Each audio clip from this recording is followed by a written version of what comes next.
everyone, welcome back to Beyond the Veil Tarot and Astrology. My name is Candice Marie. Thanks for joining me. I'll be your astrologer today. Guys, it is time to do a little bit of like a sneak peek preview of the Mars in Gemini transit. Thank you guys for joining me. Welcome back. Hopefully you're doing well. We've got a lot of like things happening in the cosmos, right? Hopefully you guys enjoyed that preview of the Mercury retrograde in Libra. This is also going to be one of probably several videos I'm going to be doing on the Mars transit and eventually the Mars retrograde in Gemini. So I just wanted to do a preview video, take a look, some like kind of major themes of this retrograde. We'll unpack it a little bit, look at where Mars is going to be going, some of the aspects Mars is going to be making, and just some hot takes that I have on the transit. We're going to have Mars in Gemini for months. So very unusual to have Mars in a sign for that long. And yeah, I'm excited to give you guys my 2 cents on it.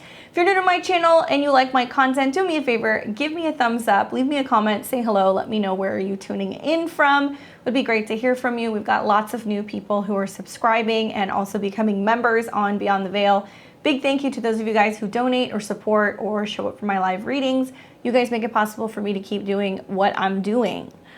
So I don't know, I'm kind of indifferent on this transit. I feel like on one hand, some of the aspects that Mars is going to be making to Saturn can be really stabilizing. It can help us really kind of get our act together. In other ways, some of the other aspects that it's going to be making to Neptune and a couple other mutable transits is going to be a little confusing. So some sweet and salty aspects for this. So I want to talk to you guys first about the dates. Like I said, we'll do another video as we get closer to the actual retrograde beginning. But the dates that Mars is going to be in the sign of Gemini is going to be from August 20th, 2022. So just a couple days here till March 25th, 2023. So it's going to be quite a trek of having Mars in that sign. Now, what is a retrograde, okay? Especially when we're dealing with like a Mercury or a Mars or a Venus retrograde. Because these planets are closer to the sun, we feel the impact of a retrograde more intensely. So during any retrograde, we see that theme of the planet slow down. It gets a little bit more internal. It's a little bit more difficult to work with. And because it's closer to the sun, like I said, we feel the effects more. So a Mercury retrograde can cause some problems with communication, right? We're dropping calls, you know, computers go haywire, we have problems with cars. A Venus retrograde, we have challenges in relations and relationships, and there's obviously karmic things also that happen during retrogrades. So we don't have a Venus retrograde, but this is tied to several retrogrades and eclipses that we have had for years. Now I feel like I've been beating the drum of this particular transit that's coming for a while. Maybe you guys saw some of my videos that I did over the last 2 years about the eclipses that we had in Gemini and a Venus retrograde in Gemini and Mercury retrogrades in Gemini. When eclipses get reactivated, like when a planet crosses over it or retrogrades over it, we still see that storyline unfold. So for many of you guys, this is going to be a storyline that's been playing out since summer of 2020. So I did some research, I kind of dug deep, and I have lots of like cool information for you guys to think about what's happened over the last several years. But when Mars, the planet of action, right, vitality, passion, courage, desire, sex, but also war, conflict, cutting, burning, severing, goes retrograde, oh boy. Statistically, we see like more issues with fires, more violent crimes and acts, things that get broken into. It's just kind of part of the course with this transit. So we have to take into consideration Mars going retrograde, that it can bring these things up. But Mars in Gemini has a tendency to do a little bit more damage with its tongue than it does with its fists. Even if Gemini rules the hands, Mars in Gemini isn't really known for being physically confrontational. It's very mentally stimulating. It's got like a silver tongue. It can be very quick and very witty. And moving from the fixed earth sign of Taurus, which has been kind of slow and steady and sluggish, to break through into the kind of more mutable, changeable, scattered energy of Gemini is going to have everybody multitasking. It's going to have some of us double dipping. I always make these jokes, and sometimes people get offended. I say it in good fun, but like the twin flame people are going to have a fucking field day with this transit, because it's like You know, you're dealing with the twins, you're dealing with two. And I always laugh because, at least in my opinion, from what I've seen in my own life and also clients, these Gemini transits have literally materialized as there being two people. Sometimes they quite literally show up as a Gemini or as a sibling or a neighbor or a gadget or a car. You know, Gemini rules the third house, which is associated with Mercury, the mind. So when we have Mars in the sign of an air element, Gemini, which is changeable, and it's also about being, you know, mobile, we're going to see more themes of heat, passion, desire, conflict relating to Gemini themes. So squabbling with your neighbors, getting into arguments with siblings on the phone. You know, we're going to see, unfortunately, probably more car accidents. We're going to see issues with accidents. I think we're going to see the rise of fake news again. Like, we're going to hear a lot of people talking about fake news because there's going to be conflicts over media, right? What we are being told, what the narrative is, and how it's very different and divided or two-sided. And, you know, God bless those eclipses that we had in Gemini. It certainly really did a number on, at least on the world, but especially America, just seeing how everybody's become so divided. And I think people talk more about like what news channels they watch than their political affiliation, their religion, their belief systems. I mean, it's become like almost like watching sports teams kind of duel it out, right? So this is all that combination of Mars and also Gemini. And it's scattered. So one thing that I've kind of noticed is that there is this theme of kind of like doing a little bit of this, doing a little bit of that, doing a little bit of this, a little bit of that. And it reminds me of like the Two of Pentacles card, where we can juggle, but where we take on too much, and then we have a tendency to kind of be like, okay, I can't carry everything. I've seen also with like Mars retrogrades, there's just more frustration that's going on. Like, we might feel it more internally. It might push us to a point where we're more likely to kind of like blurt something out and say something that can be kind of harsh or kind of mean. So that's something else that can kind of come up with these transits. Granted, like, I don't practice sun sign astrology. Like, I believe we all have a little bit of each and every one of the zodiac signs in our life and in our chart. So if you're just learning about your chart, or if you have your chart in front of you, pull it up, take a look, find out where Gemini is. That's where Mars is going to be spending months on end reworking something. Now, the good news is I wanted to get this out before Mars even retrograded, and I also wanted to get it out before it got into shadow. So that way you guys are like, hey, I'm aware. I've got a couple days to a week or two's working time before Mars gets into its shadow period. So I can be aware of some of the actions and the things that are coming up. Now, because Mars moves a little bit slower than obviously the sun, the moon, Venus, Mercury, its retrograde is going to be a little bit longer. That's just kind of the way that it goes. We actually see a Mars retrograde about every 26 months or so. And if you think back, the last time we had a Mars retrograde was in the summer going into the fall of 2020, and that was in the sign of Aries. You guys remember that one? That one was real fun, right? It went retrograde, it squared with Pluto, it, you know, made all those oppositions to like Libra. We also had the nodes that were just coming out of like some cardinal placements. Oh my gosh, I think about what was happening in my life at that time. It was wild. It was going retrograde back and forth over my moon. But in the end though, even, and this is just me giving you guys like my 2 cents, I remember looking at that transit being like, wow, it's going to go back and forth over my moon. It's going to square Pluto. It's going to oppose my ascendant. I was like, this is horrible. It actually ended up being some of like the best stuff ever, right? For me personally, and I'm a Libra ruled chart.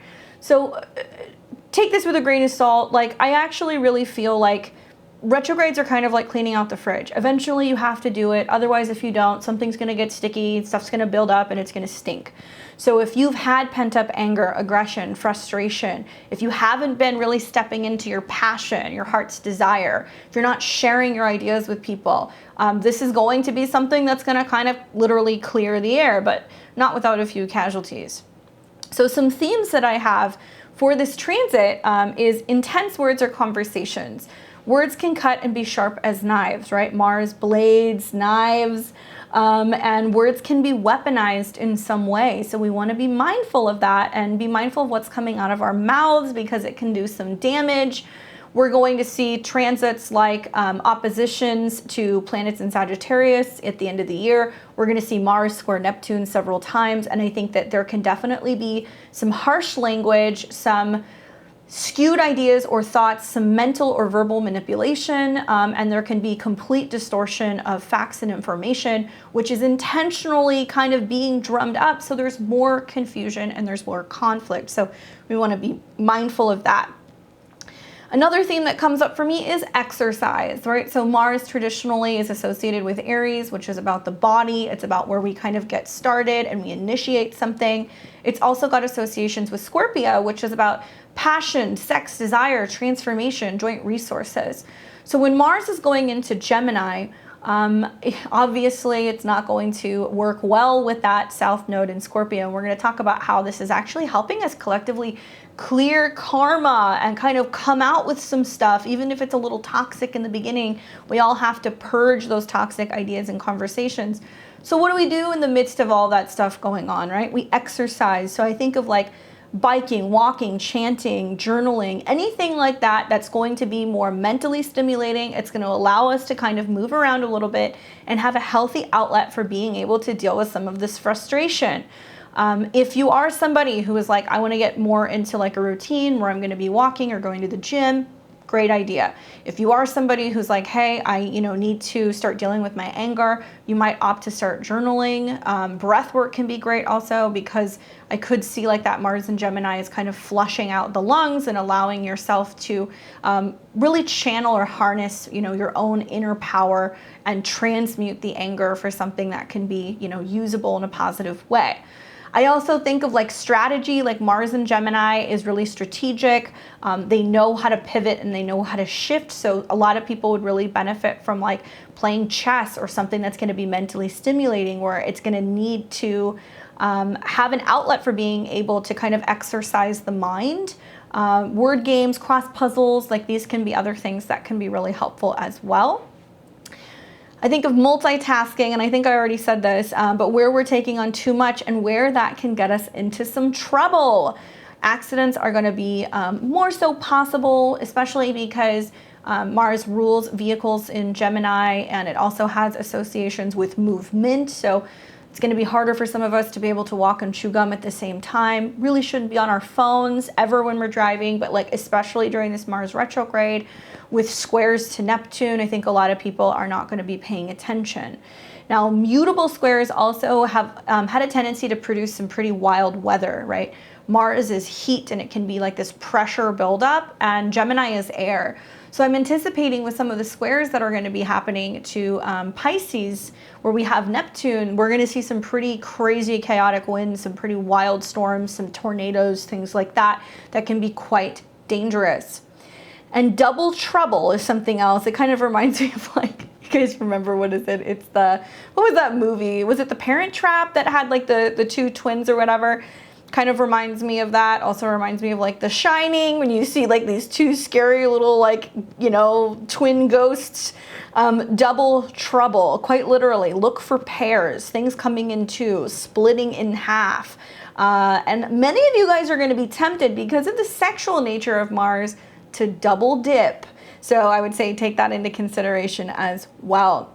Now, Mars is also associated with the army. It has to do with blood. It has to do with obviously war. It can have to do with like metals, anything in regards to burning, cutting, but men, okay, masculinity in general, because Mars is very much associated with masculinity. Venus is more femininity. So this can be also about us reevaluating our masculine energy. It's not, limited to your gender. We all have masculine and feminine kind of parts of our personality and ways that we express that. And so I could see that as Mars goes retrograde in Gemini, those of us who have been suppressing our masculine energy are going to I think get a little bit more frustrated and pent up. And those of us who are needing to kind of rebalance and find that we need to scale back on the masculinity, we need to lean more into our femininity, our nurturing energy, our receptive energy, will do so.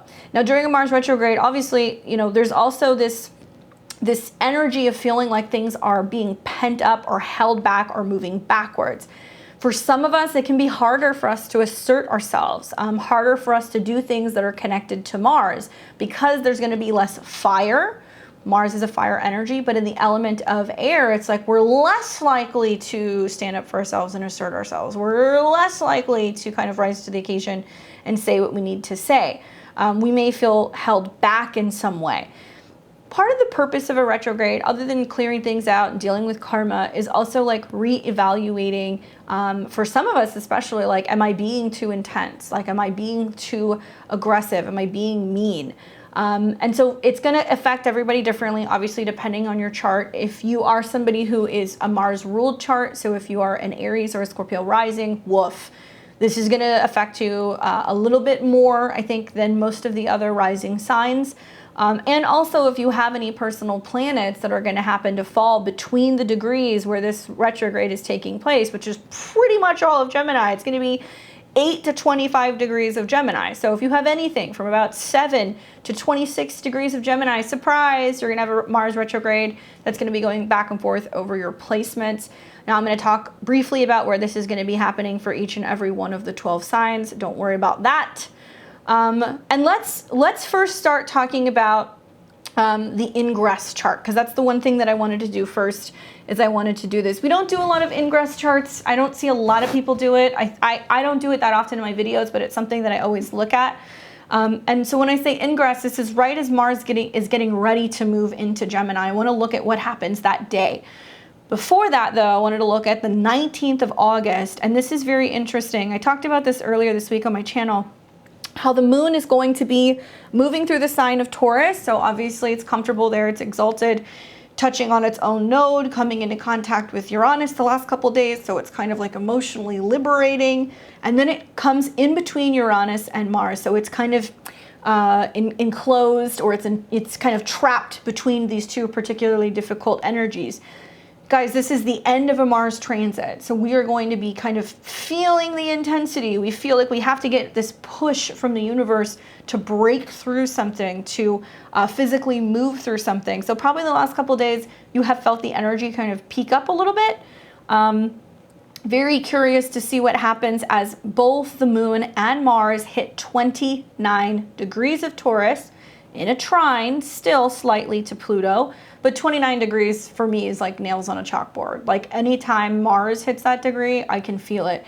So I'm anticipating the 19th is going to be a little intense here. And as we watch the moon cross Mars, I want you guys to pay attention to what is happening in the early hours of the 19th. Now here on the West Coast, it's going to be 3, 4 a.m. So some of you guys are going to be asleep. But as the moon crosses Mars, for those of you guys in other parts of the world or even the East Coast, you're going to be feeling this. Watch for accidents. It's really, really, really strong the days leading up to this conjunction.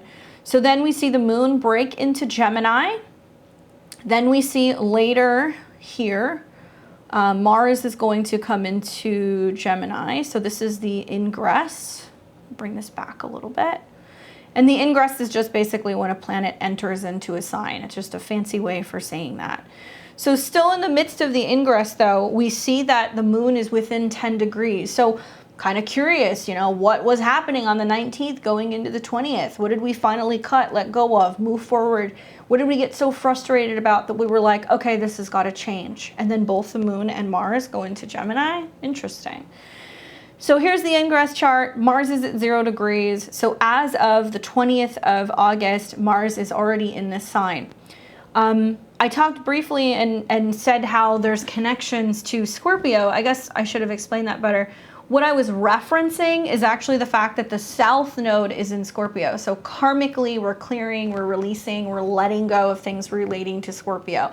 Pain, abuse, struggle, fear of death, fear of letting go, of getting hurt, fear of merger, going deep, right? I don't know. I've had a really weird experience with this South Node transit. For me, it's been teaching me to observe. And observing things and going like, wow, that's interesting. You know, like things do end, things do die. You know, is it scary? And I've said this before jokingly on the channel. It's like, well, what's the worst thing that could happen? You could die. A lot of people are really freaked out by that. But death doesn't just come in the physical form. It's emotional, spiritual, financial. We're seeing lots of death happening in our day-to-day lives where we're finally learning to just kind of accept and process and learn to just kind of roll with the punches and realize that there are some things that we just cannot control. The South Node is ruled by Mars and Pluto, right? Because those are the two rulers of Scorpio. So as Mars, the ruler of the South Node, is going retrograde, it's going to make all kinds of aspects in Gemini saying, like, we need to change and transform the way that we look at endings. And how can we communicate and express to people better without getting angry, without getting defensive, without snapping at people or getting, aggressive? How can we communicate and express our fear of change and transformation? How can we learn to diffuse that those feelings and be able to like move forward and embrace change, basically? So kind of fascinating that the South Node Lord is going to go retrograde, and that Venus is only going to get stronger, in my opinion, because it's getting ready to start approaching, Libra, and it's going to be quite pleased there. Libra will be the nice, kind of transit as it's coming out of Virgo and before it goes into Scorpio, and we see eclipses involving Venus. So I'm looking forward to Libra season in general with all of the trines between Saturn and also Mars. All right, so this is the ingress, just the fact that now Mars is in a sign ruled by Mercury, okay, so Gemini. As Mars moves through Gemini, we want to also really pay attention to Mercury transits. So this August 20th, August 21st period is interesting to me because we also have Mercury that's coming into shadow. Now you guys saw that. I talked about how as Mercury retrogrades back, it'll come back to about 24 degrees. But that shadow is in opposition to Neptune and a square to the moon. So something about the Mars retrograde and also the Mercury retrograde are like very much intertwined with each other. And I look at the squares that are happening to like placements in Gemini, and it's going to be like how we're, once again, embracing change, communicating about change, feeling that some shift is coming, learning to communicate through the bullshit, right? Mercury opposed Neptune. Learning to not like just see what we want to see or like bypass information, learning not to give into manipulation, learning not to fabricate or twist things. It's going to be really difficult in the midst of this retrograde because Mercury is going to oppose Neptune several times. And also down the road, we're going to see Mercury come into a slight square with Mars. So it's really bringing up the themes of Mercury, information relaying, anything in regards to travel, Mercury and Virgo, health, and also the themes of Gemini, which is what we're broadcasting, what we're learning, what we're telling other people. Like, to me, this seems like a lot of conflict over health and health information, analysis over health, right? Virgo, Mercury Virgo wants to break down all of that information. And I could just see like Mars going into Gemini, just being super wild and very divisive and very like gossipy, and wanting to kind of stir the pot when it comes to media, magazines, online blogs, television, anything like that. So definitely it's gonna be an intense one. So we have some time before Mars actually gets into shadow. So shadow periods are basically what the planet will retrograde back to. So as you guys saw in my last video, Mercury in Libra will retrograde back into Virgo. So the shadow will be anything from about 24 degrees of Virgo to 8 degrees of Libra. Once it breaks those degrees, it's out of shadow. So in a retrograde, we see shadow pre and post. So we can see the effects actually, like if you're super tuned in, and if you probably are, if you're listening to this stuff, you're gonna start to see the breakdown before the retrograde even begins. I don't know, guys, the last couple times that I've seen these retrogrades, especially in mutable signs, I always notice like the static from the shadow. And I'm always like taking notes and being like, okay, this is happening. So that way I'm aware when the retrograde happens, what I need to go back and correct and kind of work on. So that's how you want to use astrology to your benefit, to be prepared. So the shadow is actually going to be about 8 degrees. and that'll be pre-shadow, okay? And then it'll be 25 degrees post-shadow. So we got to get Mars out of that 25 degrees in the spring, and then we're going to not be feeling the effects post-shadow, if that makes sense. So let me show you what I'm talking about. Mars is going to continue moving forward in Gemini. I'm kind of digging, actually, after the new moon in Virgo. Yes, I know the Mars in Gemini is going to square the sun. Not thrilled about that. But I'm kind of digging like this period here, when the moon and Mercury are coming into a trine with Mars. Great working period, I think like the 30th and the 31st, because this has not entered shadow yet. And we also see the South Node in harmony with Mercury. So we're like learning how to become more proactive in being mediators, working with other people, communicating, partnering. Like it's nice little slice of time here. And then as soon as Mars hits that 8 degrees, it's in shadow, okay? So actually, if we roll this back a little bit, and it's so funny how these mutable squares just keep coming back. Right when it hits 8 degrees, the moon is actually in Sag. So we've got moon opposed Mars. We're kind of emotionally getting our feathers ruffled a little bit.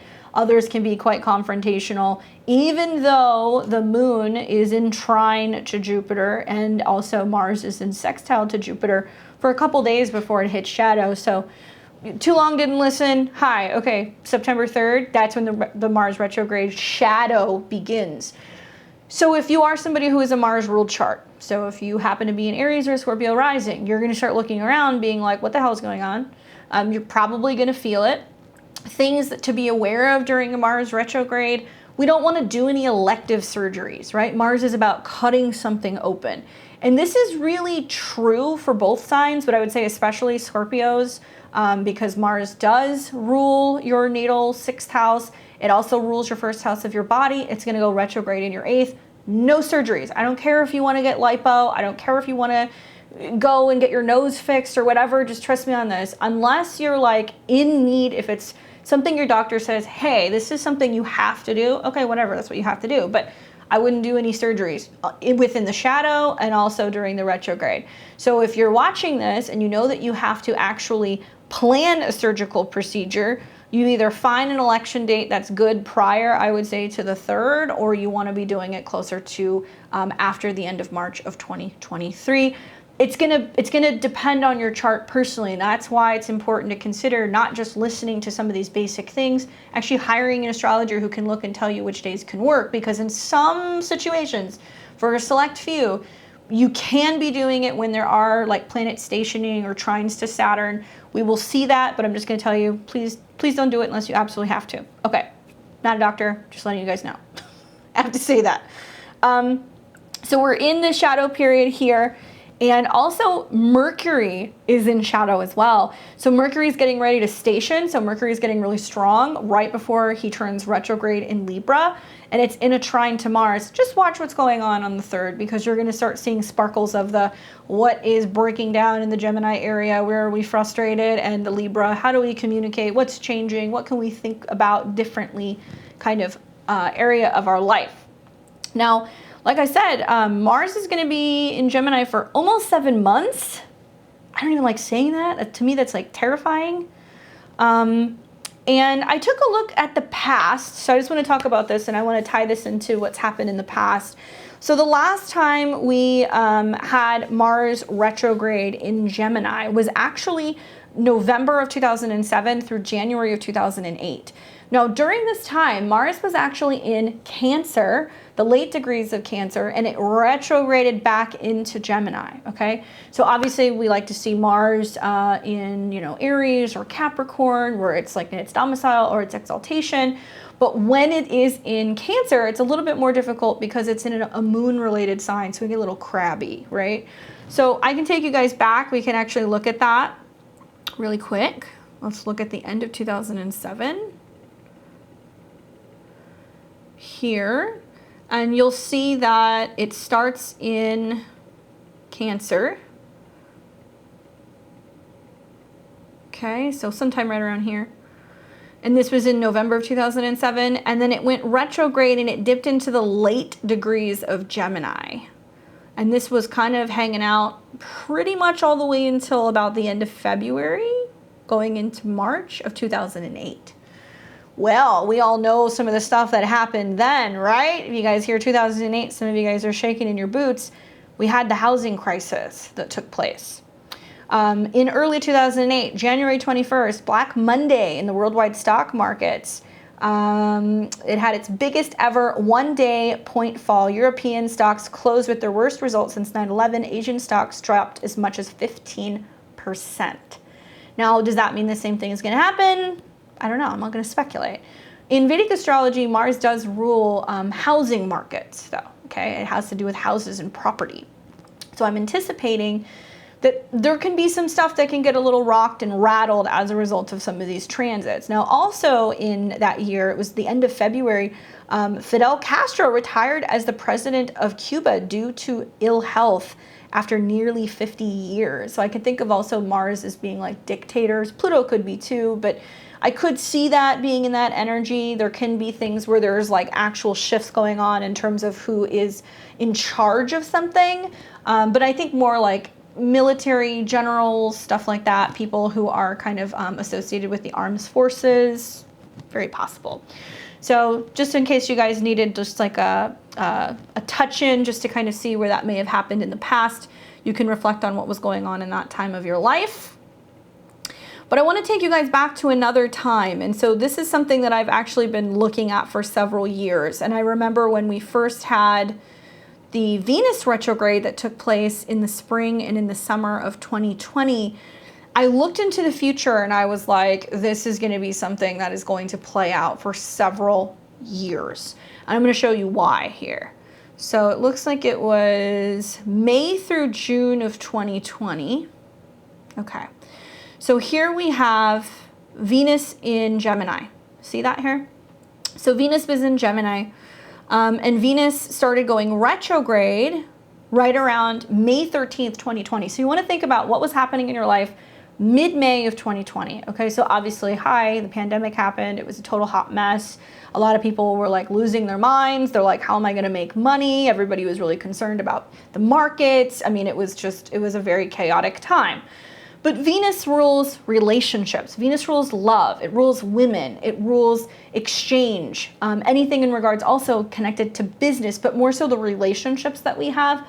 And Venus in Gemini believes that love can be free. It also believes that there can be more than one person, or that you fall in love with the mind. So when Venus goes retrograde, we have issues communicating and expressing love with other people, basically. This was also in a pretty tight square to Neptune and Pisces. So there was lots of like deception in relationships going on in May and June of 2020. Many people were like they were given like a fork in the road, I guess you could say, where there were opportunities to be like, okay, I'm in this relationship, but there's this other person. Now, Venus retrogrades can karmically bring people back, but in this case, it was more relating to women and values and pleasure. Okay, so think about what was happening then. Now, this retrograde happened from 21 degrees of Gemini to 5 degrees of Gemini. Pretty damn close to what we're dealing with now, right? 8 to 25. So it's retrograding through some of the same degrees that we saw during the Venus retrograde. So ask yourself, what did you realize in the spring, summer, sometime between May and June of, maybe even July, because it took until July for the shadow to happen. So let's say May through July of 2020.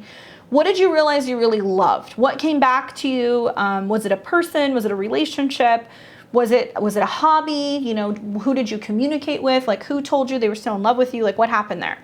And it was very feminine, okay? So then in June of 2020, the North Node moved into Gemini. Actually, no, it looks like it was happening, take that back. Yeah, it was happening in May. All right, so North Node goes into Gemini. This retrograde happens. If you are somebody who has a Mars or a Venus in Gemini, you're very much impacted by this transit, or if you're a Gemini rising. All right, so then, you know, we have the retrograde. You sort out stuff in regards to relationships. If something's not meshing, you realize that you're not being honest with yourself, somebody's not being honest with you, you clear it out, maybe you reconnect with somebody, I don't know. There was a lot of that going on in 2020. So then we go to November 30th, 2020.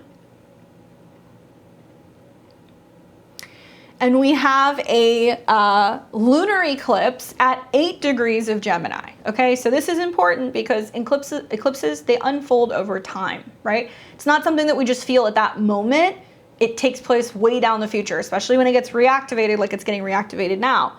8 degrees of Gemini. This is exactly where the shadow begins, meaning when it retrogrades, it's going to retrograde all the way back to 8 degrees of Gemini. So it's going to station at that degree. Pretty powerful. So whatever was going on around November of 2020, so you want to think about like Thanksgiving of 2020, maybe even into early December, what was going on in your life? What were you talking about? What was happening? You know, it was an eclipse in Gemini and an 8. So a lot of people were changing, making transformations. They were moving, maybe, Gemini. Maybe they were changing their mind, having important conversations. I use the word change a lot because it was at an 8. So it was about transformation. All right, so let's take this a step further. You guys are going to see a cool pattern happening here. Then in the end of May of 2021, we have a Mercury retrograde in Gemini. Okay, let's see, it's May 10th? No, it's May 30th. Around the same degrees, freaky. So Sun is at 9 degrees, Mercury retrogrades in Gemini in conjunction to Venus. So we're reworking something about relationships, talking about where we're going, what the plan is. And it's still in a square to Neptune. Each and every one of these aspects, it's like mind-blowing to me. That's like, I don't know how I feel about that. I'm not sure. Now, the Venus and Mercury square Neptune can also be opening up to higher octaves of love, being more compassionate, being more able to believe in like the dreaminess, but it can also be super deceptive. So that's something that I've kind of noticed is like if there was deception taking place in 2020, if there was deception also taking place in 2021, likely like more of this is going to come out during the Mars retrograde. And if you were somebody who was being unfaithful, or if you were dealing with like lies or dishonesty, if there was anything like that going on, I think the Mars retrograde is going to bring it up, quite honestly. All right, so then we've got this Mercury retrograde that's going to take place really until the end of June. And this Mercury retrograde is going to go from 24 to 16 degrees. So it's going through the same degrees, right, as where we're having the retrograde. So think back. What were you renegotiating? What were you reworking at this time? Planets were also conjuncting the sun and also the North Node.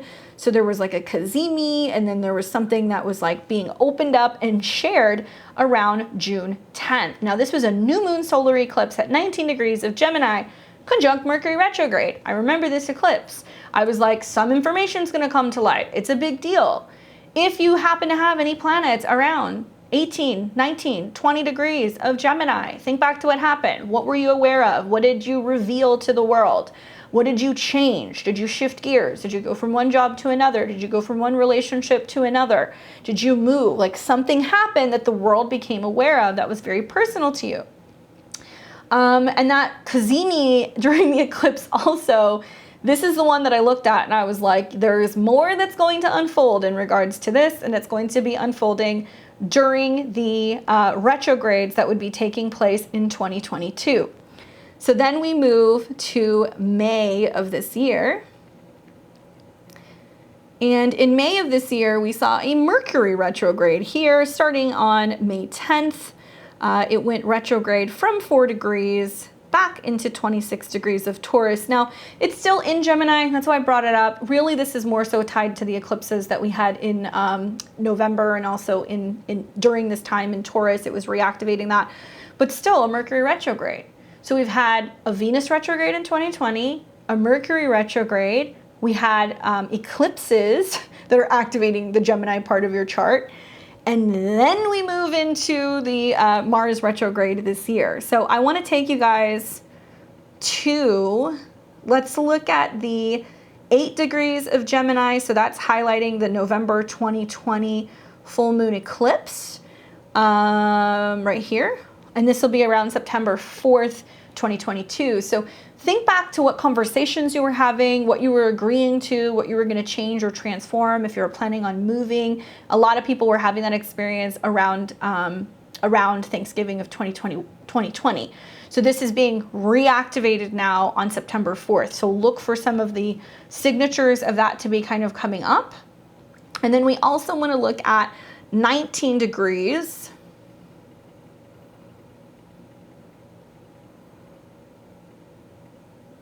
Here we go, of Gemini, because this is very similar to that new moon solar eclipse that we had in Gemini of 2021 around June 10th, conjunct Mercury retrograde. So something else is kind of popping up in regards to this as well.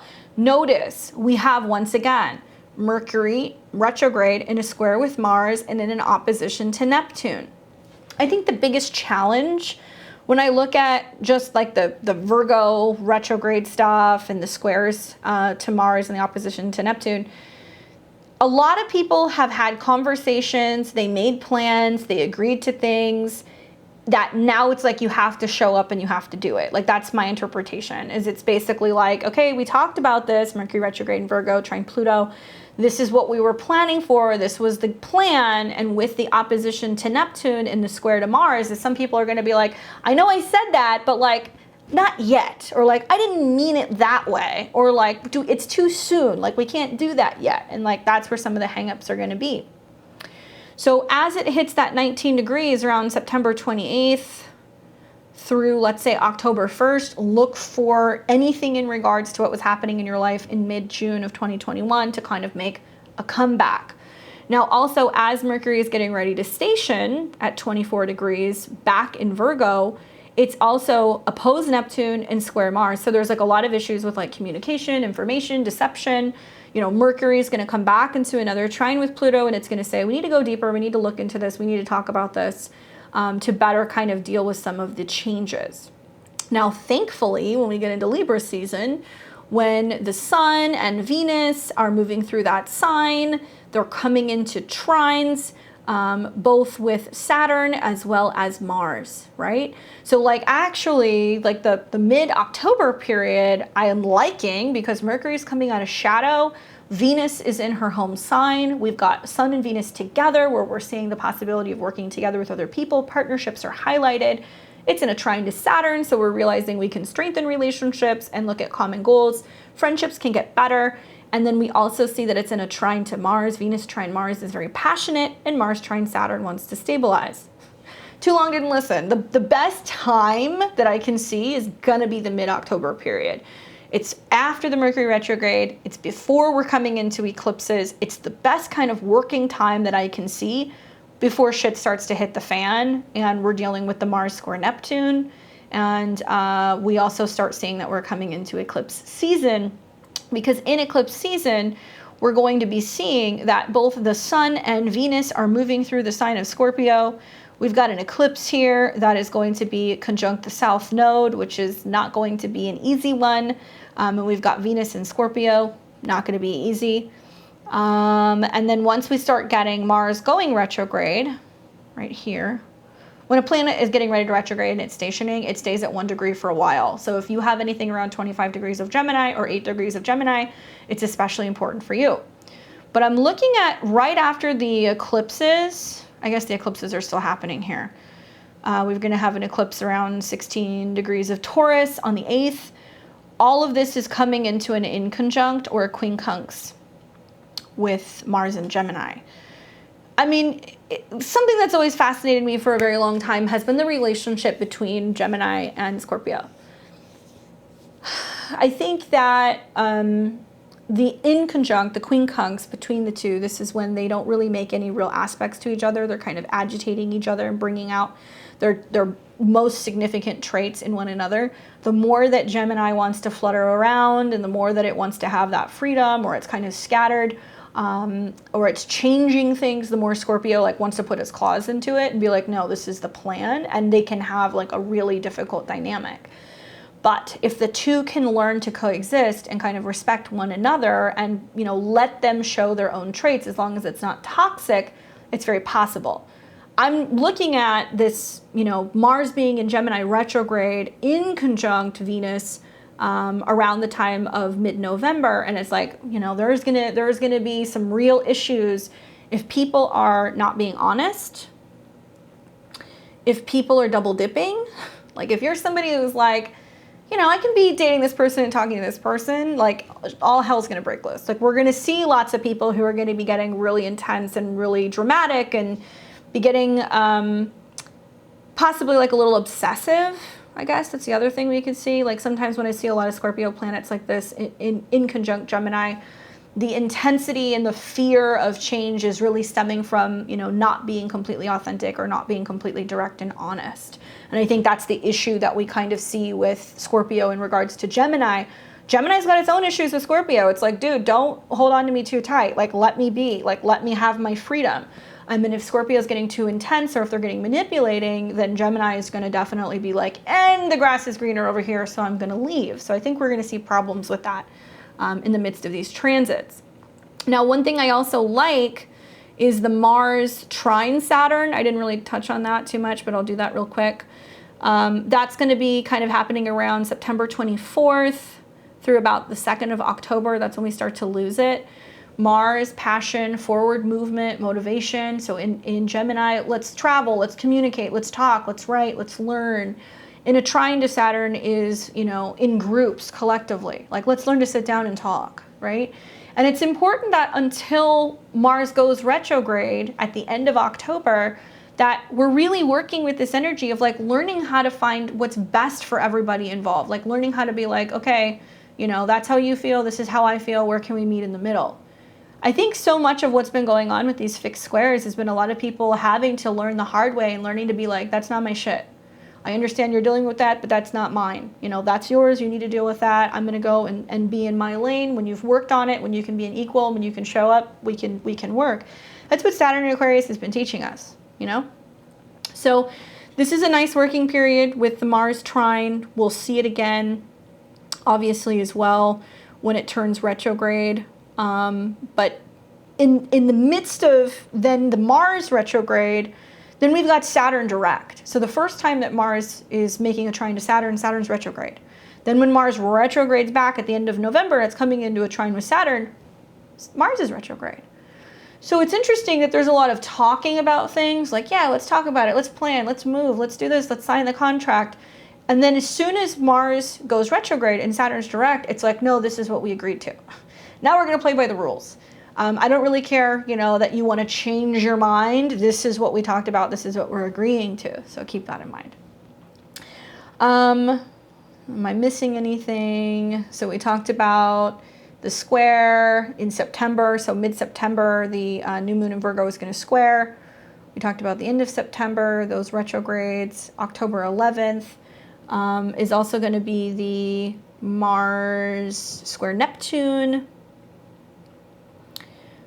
I mean, to me, that's just like some textbook stuff, you know? Don't be deceptive. Don't be drinking and driving. Don't be drinking and texting. Be mindful of what you're saying, right? And like, I think we're going to see like lots of things in regards to calling out false truths, where there's intentional manipulation or changing or altering things, or like, you know, we have to be careful with how we're coming across and how we're communicating with other people, and if we're actually being honest. So I think actually in the midst of the first Mars square Neptune, it's kind of diffused through the 7th house. And I feel like, you know, there's like a sense, I think, sometimes when we see Mars square Neptune, where when we're confused with what direction we're going in and we don't really know where we're going and we want to buy time, I could see that people could be like, I'm going to make excuses or I'm going to make things up. And there's a need to really like lean more into the trines, I think, with Libra and be like, hey, I'm scared. I don't know what to do. You know, this is something that I don't know what to tell you. I don't know what to say. And like learning how to really participate in partnerships and relationships by being honest and direct, rather than waiting until Mars goes retrograde and it squares Neptune again. And then we start to realize like, wait, you did what? You said what? You told me this? I mean, like Scorpio and Sag season 2022 could be a lot. Like I think with the oppositions in Sag to Mars and then the squares, can definitely be like a bit of like a record scratch moment for a lot of people if they're not being honest and if they're not being authentic. So with that being said, look at where Gemini is in your chart. Here is where you will have more frustration, but also the opportunity to work a tad bit harder to keep the peace, as long as you are staying honest, communicating, and learning not to take on too much. Like I said, multitasking, Things can come in twos, but you also want to watch out for double dipping. Those of you guys who are going to be the most affected will be anyone from 8 to 25 degrees of Gemini, especially if you have anything around 8 or 25 degrees due to the station. Now, 8 to 25 degrees of air trines, okay, will be happening for the air signs. So if you are an Aquarius or a Libra, and if you have any placements from 8 to 25 degrees of air signs, you're going to receive a trine. Positive information coming through, lots of good communication, opportunities to shift the way that you think, share ideas, possibly even socialize more. And 8 to 25 degrees of the mutable signs, and that will be Virgo and also Sag and Pisces. You will be experiencing squares, especially Sag rising. Pay attention, this is going to be rather uncomfortable for you. You are going to be seeing these squares as being like several things needing to change at one time. It can be kind of confusing. I'm going to give you guys just a little heads up as to what house this will be retrograding in. As always, I am a Western astrologer, so I practice whole sign Western astrology.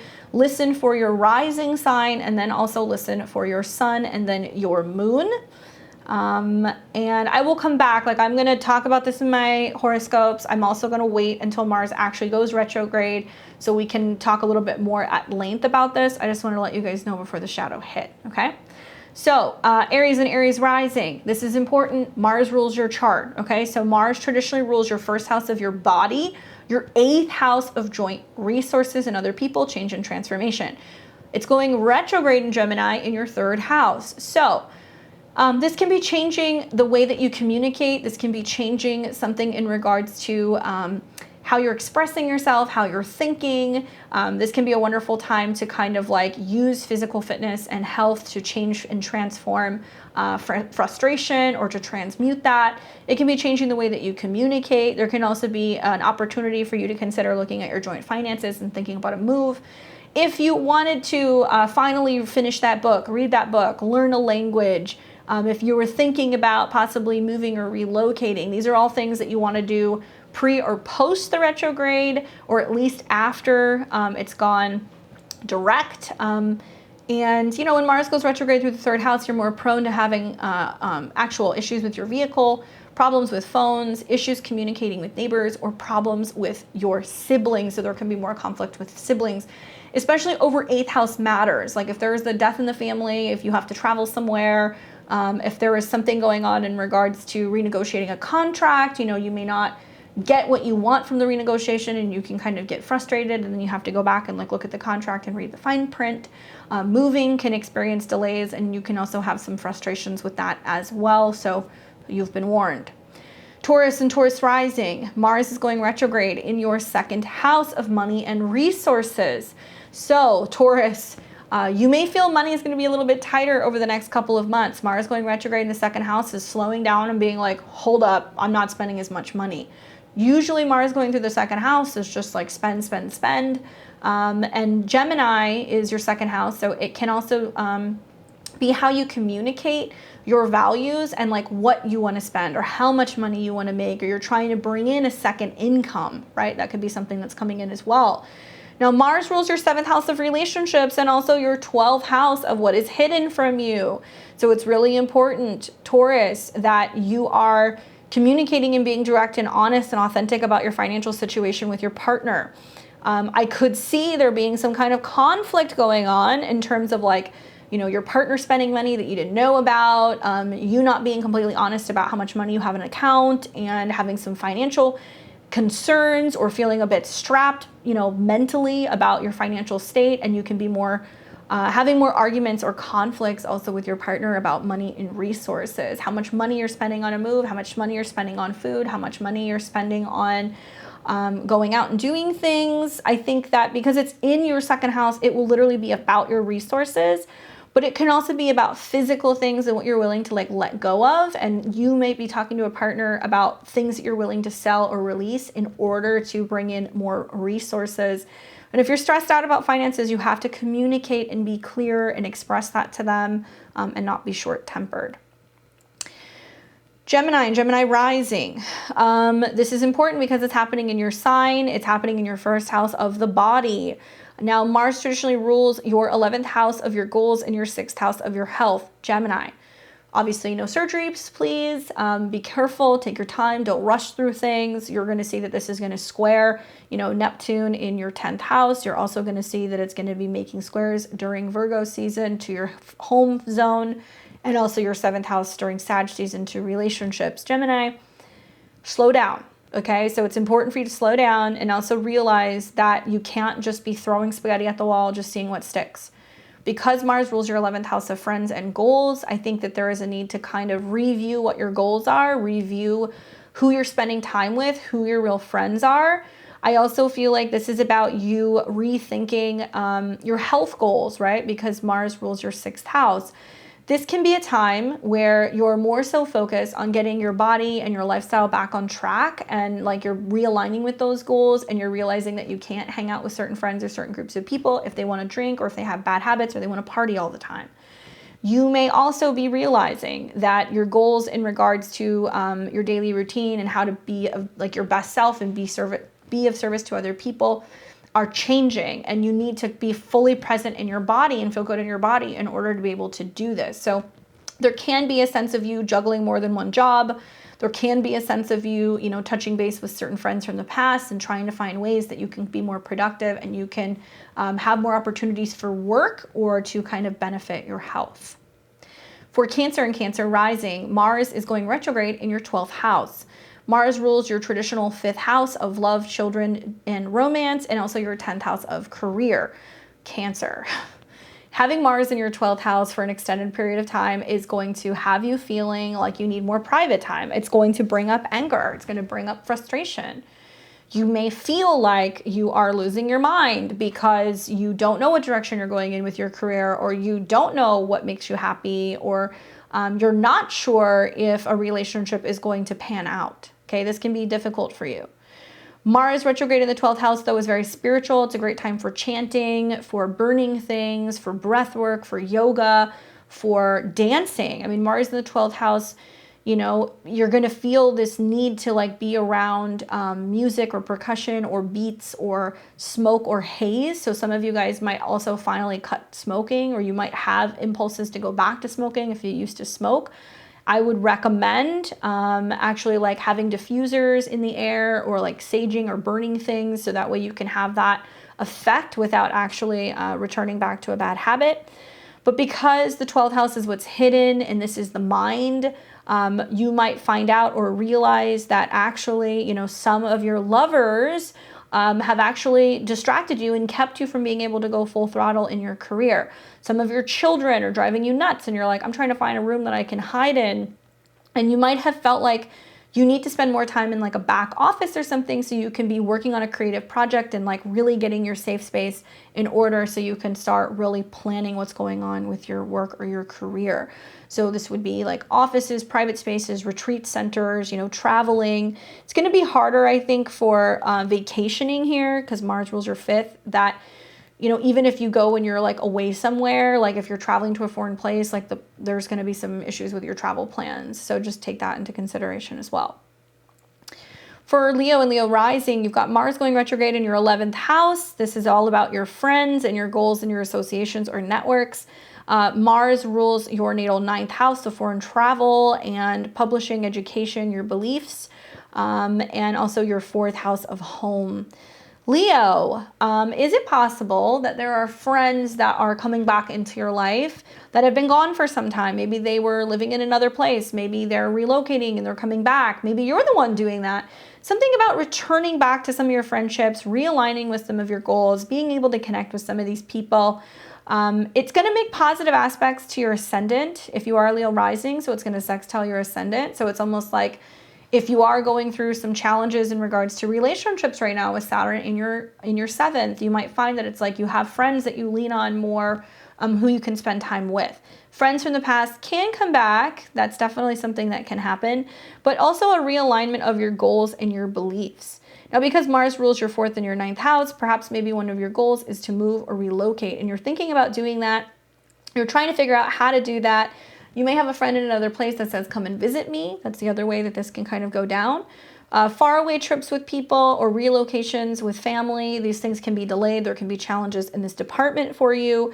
But for the most part, Mars going retrograde in your 11th, I think with a trine to your 7th, is you're realizing it's not just about relationships, it's also about friendships. And you have people who have your back and can help you realign with your goals. For Virgo and Virgo rising, this is going to be a Mars retrograde in Gemini going through your 10th house. Oh boy, it's going to square Neptune in your 7th. It's going to square your Virgo planets. Come Sag season, it's going to make a lot of changes in your life. Virgo, you know, you may be going back to an old job. You may be in a position where you're working 2 jobs. You may be in a position where you're working something and you're starting a side hustle. At work, you know, somebody might quit and then all of a sudden you have to pick up the slack and you're juggling 2 different positions. You're going to be so busy, Virgo rising, like it's unreal. And it's going to seem challenging because you're trying to take on too much. Now you can hear back from like old positions where they're asking you if you want to return, especially like, let's say you left a job and everything, you know, went to hell and they realized like how much, you know, you brought to the table. I would say really lean on that Mars retrograde in a sextile, or even just Mars going into Gemini, sextile Jupiter is like you can renegotiate and you can ask for more money. Now for you, Virgo, because Mars rules your 8th house of other people's resources and your 3rd house of communication, I'm wondering if there's a need, like I said, to renegotiate a contract and be like, if you want to bring me back, you're going to pay me because it's going to be a lot of work. And you may need to speak up and communicate a little bit more. There may also be things that are coming up where you're feeling really strapped and busy with work, but you also are contemplating or considering a relocation, but work comes first. For Libra and Libra rising, we've got Mars going retrograde in Gemini, and this is going to be in a fellow sister sign, so it's going to make positive aspects and trines to your placement. Now, Mars rules traditionally your 2nd house of resources and your 7th house of relationships, and it's going retrograde in your 9th. So Libra, are you thinking about going back to school, going back to a program, teaching something? Are you thinking about investing more money into traveling? Are you wanting to publish? I feel like for some Libras and Libra risings, because this has connections to your 2nd and your 7th house, you are having conversations with your partner about the bigger plan when it comes to what your financial life is going to look like. It can be that you guys are going back and forth and having to look at legal documents or papers. It can be that you're also reevaluating whether or not, you know, you're wanting to spend more money on education or travel. The 9th house can be about returning back to something. So if you are somebody who didn't finish a degree, you might think about going back. If you are somebody who is a teacher, you might be thinking about returning and like teaching another course. It can also be a time where there are new mentors and gurus and people who come into your life that can really help you build on your self-esteem, and they can really be beneficial for you and a partner when it comes to advertising, sales, or anything legal. Some Libras and Libra risings may also find themselves in a bit of a legal dispute with another person about money. So if you are experiencing relationship issues, if you're going through a separation or a division, there can be like a division of assets, or you're having to talk to an attorney about money owed from another person. So consider that, Libras. Scorpio and Scorpio rising. This is important, Scorpio, because it is a Mars retrograde and Mars rules your chart. Now, Mars is going retrograde in your 8th house. This is about other people's money and resources. Mars rules your 1st house of self and your 6th house of body, health, daily routine, clients. Sometimes it can be about coworkers. But being that Mars is your chart ruler, okay, you are reworking something when it comes to your relationship with other people. Mars, in this case, you know, in Gemini is going to be about documents, information, truth coming out, Scorpio. I mean, if there has been something that you have been hiding, with Mars being in your 8th house, I think that there can be a bit of conflict that's going on. It can also be a time where you're going back and forth with another person about resources. You know, Mars, like I said, rules your 1st house. So it's you going back and forth with another person being like, how can we work out a financial situation? You know, are you getting cut off? Are you having to spend more money? Does your partner say, hey, I need you to chip in more? Are you reworking documents and anything in regards to receipts and papers when it comes to taxes? Now, because Mars also rules your 6th house, Scorpio, please, no surgeries during this time unless you absolutely have to do it. I would be very careful. I would not recommend getting surgical procedures, especially if there's anything wrong with your hands, your fingers, any of your limbs. Those of you guys who have had previous like breaks and things like that, I could see that if you're having pain or if you're having problems, that can come back up and you might actually need an x-ray, or you might have to have somebody look at it. Mars in the 8th house also deals with doubles. So one thing I would say is because it represents 2 people and Mars is the ruler of your 6th, there can be separations and breakups and things that can happen as a result of issues with infidelity.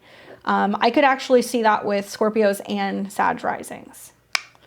All right, so Sagittarius and Sag rising, you have Mars going retrograde through your 7th house. Sagittarius, buckle up.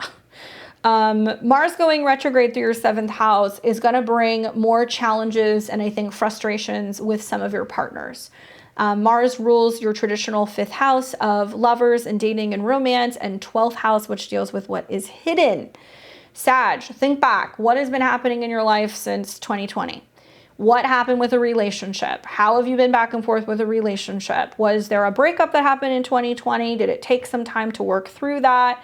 Now that you have, Mars going retrograde, which rules your 12th house, it seems like you're finally clearing this out, or there is some sense of finally healing from a breakup or from a broken heart. Partners from the past can come back. So you can hear from some of these people because Mars rules the 5th house of lovers and also the 12th house of what is hidden. Somehow, someone's secret motives can also be revealed. So if you're a woman and you're a Sag or a Sag rising and a man comes back into your life from the past, I would say pay attention, because you may actually find out that there's another person, or he's kind of tied to another person. It may also be that you find out that you've been back and forth with a relationship and that somebody was not honest with you, and you could have some conflict.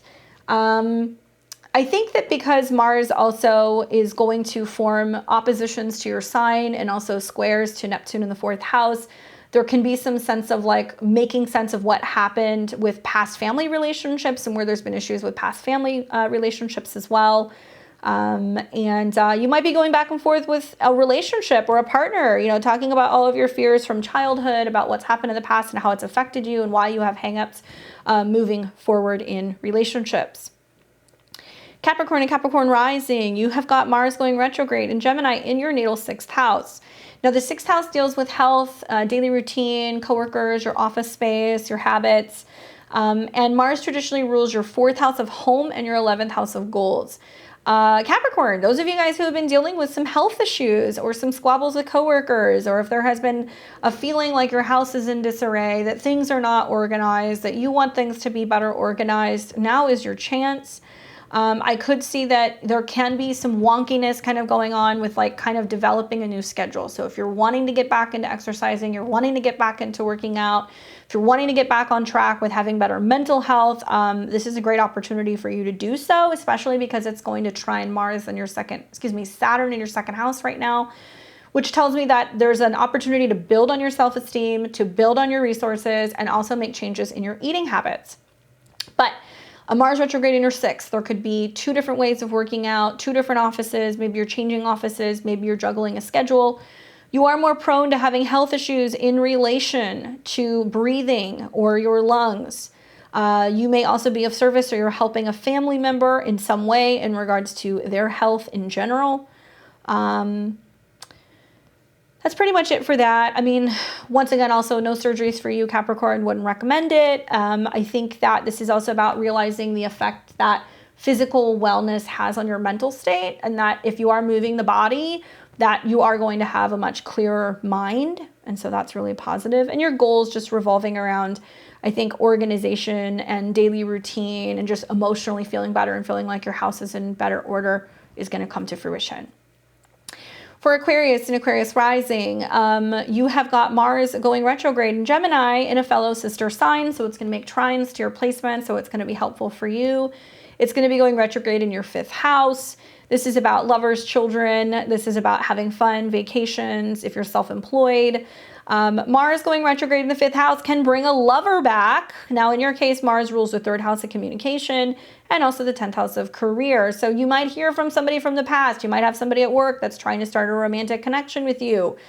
You may also be feeling that if you have children, it's more frustrating to deal with your kids. If you're trying to get pregnant, there can be some challenges with a pregnancy, and you can be feeling like, how do I have fun? I can't go to a bar, 5th house. It's harder for me possibly to enjoy pleasure. And it's all about how you're communicating that. I think you're finding new ways to have fun. I also think that hobbies can be something that can be great. You can pick up new hobbies because Mars rules your 3rd. If you have a side hobby and you want to turn it into an actual hustle because Mars rules your 10th house, you could be like, I'm playing with 2 ideas. I'm learning this new thing. Do I want to start a website? Do I want to sell something? I think it'll take time for the retrograde to unfold before you see like what actually sticks. But for the most part, I would say expect that there can be delays in self-expression, delays in dating, delays in finding your happiness, but it's all trining Saturn in your sign. So it's all about you figuring out, what are my goals? Okay, I'm going to do that. And sometimes it's just about playing and having fun for the sake of having fun. And learning to do something a little bit more creative on your own independently. If you are wanting to launch your own business, doing so during the Mars retrograde is probably not a good idea. So I would either wait until it is in shadow and it's trining Saturn in your sign, or I would wait until the spring of next year to do that. Don't take any chances unless you absolutely have to. Also, in regards to your love life or gambling. Gambling is not ideal, especially if you're doing it like on an app or something like that. That's something else that I would watch for. For Pisces and Pisces rising, you have Mars going retrograde in Gemini. This is going through your 4th house. Now your 4th house deals with your home, your family. Oh my goodness. Are you going back and forth between 2 homes? Are you planning on moving? Are you moving back home? Is there the process of you, getting a house ready to sell, but you're also trying to buy something? Look for doubles. I would say this for everybody. Look for doubles. Things will come in 2s. You will see 2 things, 2 options. For you personally, Mars rules your 2nd house of money and your spending power and your 9th house of faraway places, law, and legality.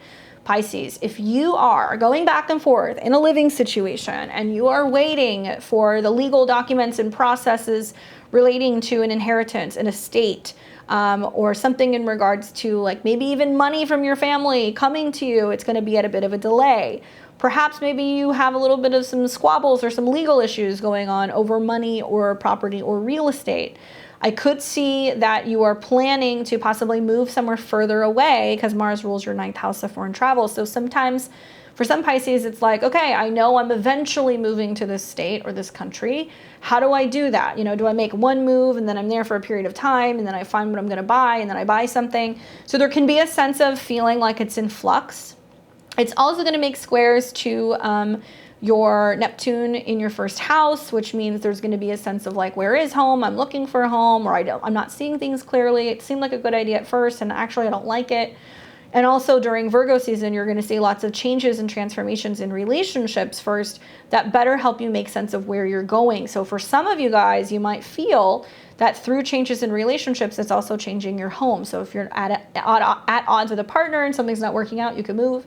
But if somebody returns and they come back to you and you start talking to somebody from the past and they're like, hey, I'm moving back or I'm moving away, somehow that will change what's going on with your home. So I could see you going in and out of a home space or going back and forth on something with your family.